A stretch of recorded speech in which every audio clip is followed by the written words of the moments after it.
नमस्कार मंडळी. मराठी भूतांच्या गोष्टी या युट्यूब चॅनलवर आपलं स्वागत. आजच्या आपल्या कथेचा विषय आहे झाडावरची हाडं.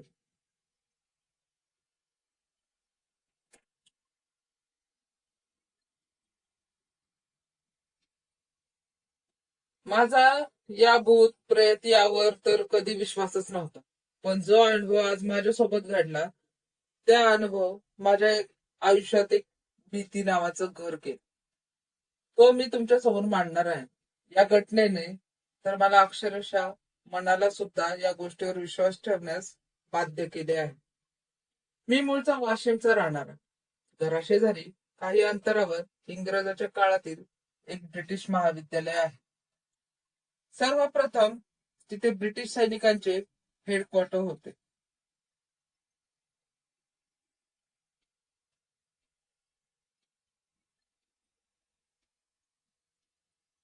त्यानंतर तिथे सन 1925 ला या महाविद्यालयाची स्थापना झाली.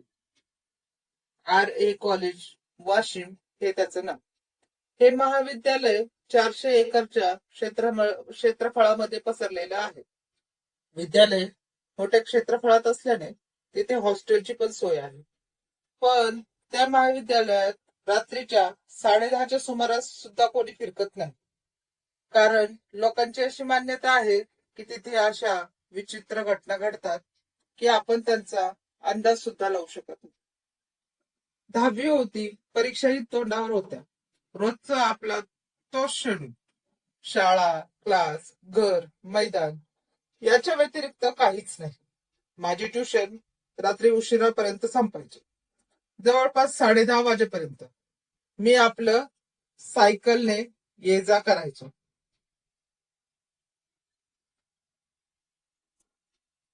मला घरी निघायला एकच शॉर्टकट रस्ता आहे, तो पण कॉलेजमधून जातो. जास्त काही वाहनांची गर्दी नसते, पण रात्रीचा प्रवास हा त्या रस्त्यावरून चांगला नाही असे गावकऱ्यांचे ऐकले होते. ते आपणाला तर माहीतच आहे की भूत प्रेत ते सर्व काही अंधश्रद्धाच असते. एक दिवस मी माझी ट्युशन करून घरी येण्यास निघालो होतो. मला तिथून निघताना जेमतेम 10:30 वाजले.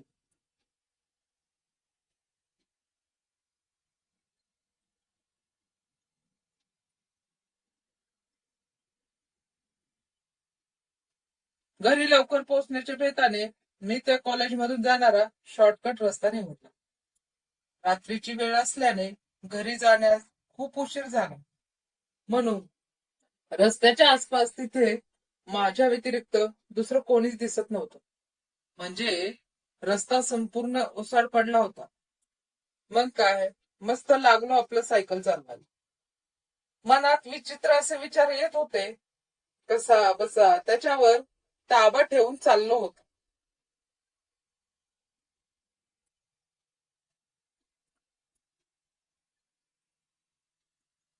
जसा सायकलचा स्पीड वाढू लागला तस तसे कॉलेजचा रोड जवळ येत होता. आता कॉलेज म्हणलं की परिसरामध्ये झाडं तर येणारच ना. आता आपल्यापैकी जो वाशिमचा असेल ना, त्यांना हे तर माहीतच असेल की त्या कॉलेजमध्ये एक वडाचे झाड पण भलं मोठं आहे. मी माझा विचार करत करत आपली सायकल त्या रिकाम्या रस्त्यावर पळवत होतो. तेव्हा सायकलवरून जात असता असे वाटत होते की जणू काही आज या रस्त्यावर आपणच बाप आहोत. तिथे कोणीच अडवणार नव्हते. सगळीकडे भयानक शांतता. बिनधास्त चाललो होतो. थोड्याच अंतरावर कॉलेज परिसर जवळ येत होता. माझी सायकल आता मला आपोआप तिकडे वळत होती. काही क्षणात मी कॉलेजच्या परिसरात पोहोचलोच होतो. आता जरा वेगळंच वाटत होतं. थोड्याच अंतरावर तिथे वडाचं झाड होतं.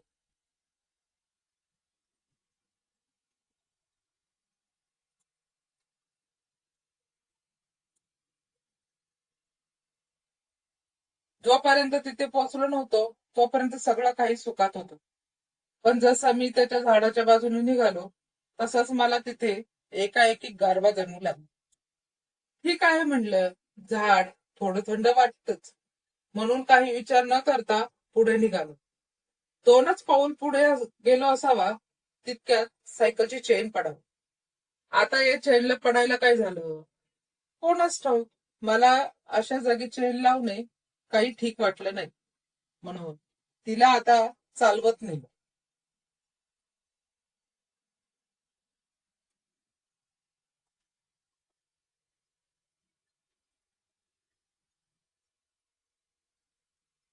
आता थोडं अंतर कापतोच की अचानक कुत्र्याचा भुंकण्याचा आवाज खाली पडला. कॉलेज परिसरात कुत्रा? आतापर्यंत एक आवाज नाही, आणि आता हा कुत्रा. त्याच्या त्या कर्कश आवाजामुळे मी तिथेच दचकलो आणि जागीच थांबलो.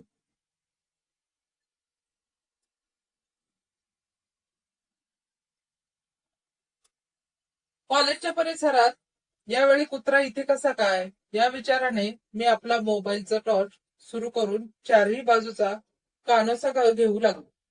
काहीच नाही दिसलं. काहीतरी भास झाला असेल कदाचित, म्हणून मग मी आपला मोबाईल परत ठेवला. तर पुन्हा तोच कर्कश आवाज आला. कदाचित त्याच कुत्र्याचा आवाज असावा. अरे काय नाटक आहे यार, आत्ताच पाहिलं तर कुणीच नाही, आणि दुसऱ्या क्षणी पुन्हा कुत्र्याचा आवाज. अंधाराचा प्रभाव थोडा जास्तच पडला होता.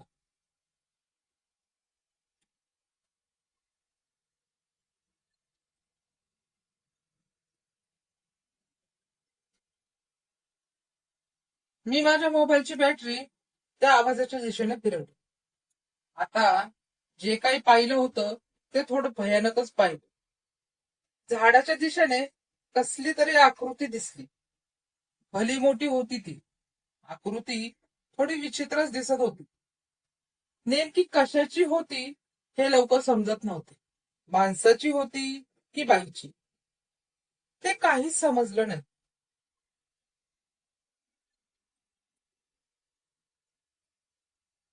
पण टॉर्चच्या उजेडात फक्त मला एवढं दिसलं की त्याचे केस भले लांब लांब होते. ती कुत्र्याला त्याच्या गळ्यापासून धरून आणला होता. काय प्रकार आहे हा समजतच नव्हता. एवढ्या मध्यरात्री, ते पण कॉलेजच्या परिसरात. मला विचार आला आणि मी उत्सुकतेत त्याला आवाज दिला. ए, हे कोण आहे रे तिकडे, आणि काय चालू आहे? पण समोरून काहीच प्रतिसाद मिळत नव्हता. मी परत विचार, काहीच प्रत्युत्तर नाही.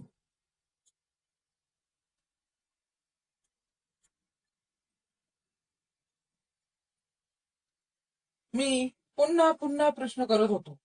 आता मी टॉर्चच्या उजेडाच्या सहाय्याने त्या आकृतीकडे पोहोचलो.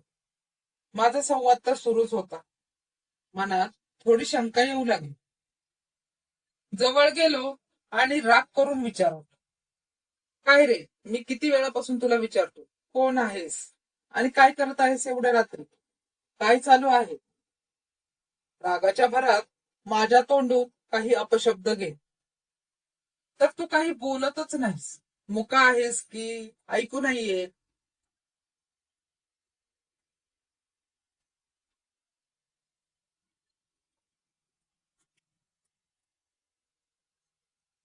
शेवटी मी वैतागून त्या आकृतीच्या खांद्याला हलवत म्हणालो. मी पुन्हा तोच प्रश्न केला. सर्वत्र आता गाढ शांतताच उद्भवत होती. त्यात हे असे, आम्ही तिथे तसेच उभे होतो. काही वेळानंतर कुत्र्याचं पण भुंकणं बंद झालं होतं. असेच काही वेळ मी विचार करत शांत उभा होतो. आता ती आकृती काही न बोलता माझ्याकडे तोंड फिरवली. मी आपला टॉर्चचा उजेड तिच्या चेहऱ्यावर मारला. मारताच एवढे नक्की होतं की ती दुष्टबाई होती, आणि जे काही बघितलं ते पाहून तर आता माझी चांगलीच त्रिधा उडाली. तिचा चेहरा खूप भीतीदायक होता. तिचे ते दृश्य पाहून मी तर खूपच घाबरलो होतो. काय करावे काय नाही समजेनासे झाले होते. ते चित्र पाहताच डोळे एकदम फाटले. कदाचित शरीराने साथ देणंच बंद केले असे झाले. काय करू, कसा पळू हे सुचत नव्हतं. मी थरथर कापत होतो. विचार करण्याची सुद्धा शक्ती हरपून गेली होती तेव्हा.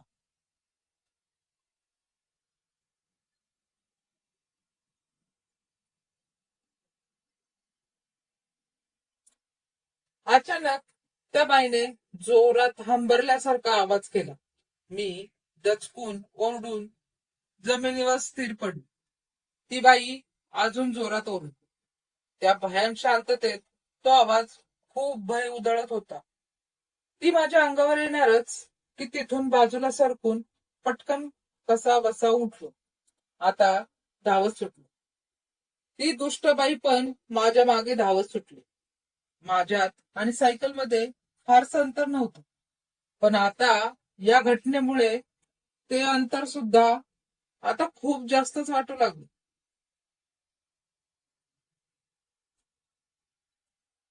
कसा बसा धावता धावता सायकलच्या दिशेने येत होतो. तर अचानक बाजूला पडलेल्या दगडावर माझा पाय पडला आणि जागेवरच पडलो.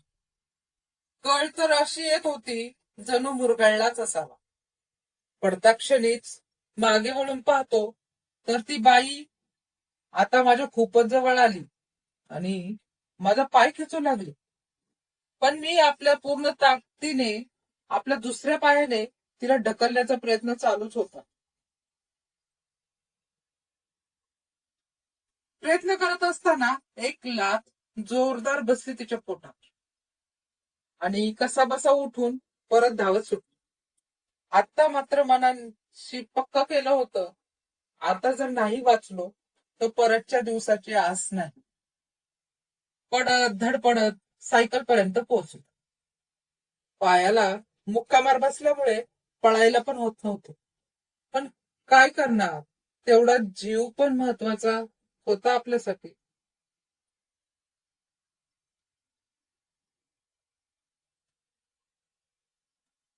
झटक्यात सायकल घेतली आणि निघालो पेंडल मारून. एका पायांनी तेवढ्यात मागे पाण्याच्या नादात माझा पाय सायकलच्या मागच्या चाकामध्ये अडकला. मी तो काढायचा प्रयत्न करत होतो आणि तिकडे ती बाई माझ्याकडे धावत येत होती. मी खूप घाबरलो होतो. माझे संपूर्ण हात पाय थरथर कापत होते. पण माझा प्रयत्न चालूच होता. ती बाई जवळ जवळ येत होती आणि मी माझा पाय काढत होतो.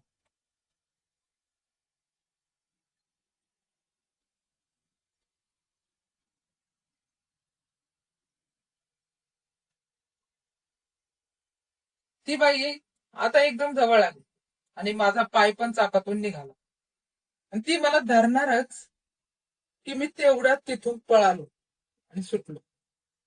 माझा जीव मुठीत धरून मी वेगाने पळत होतो आणि आता ती दुष्टबाई पण माझ्या मागे पडली होती. मी पुढे, ती मागे. ती आता हळूहळू माझ्या जवळ आली. जवळ म्हणजे खूपच जवळ. अगदी माझ्यापासून थोड्या अंतरावर. तेवढ्यात मला आता गावात जाणारा मेन रोड दिसायला लागला होता.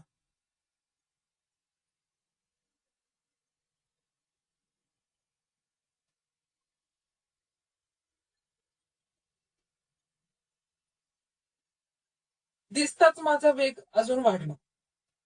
ती बाई आता माझ्या खूप जवळ आली होती. आता तिने माझी कॉलर पकडली.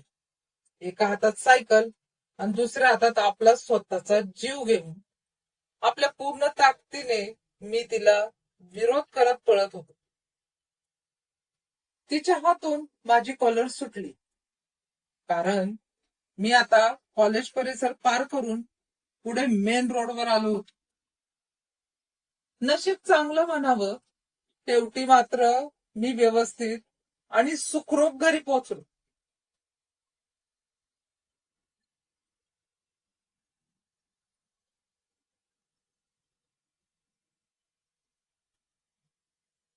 धन्यवाद.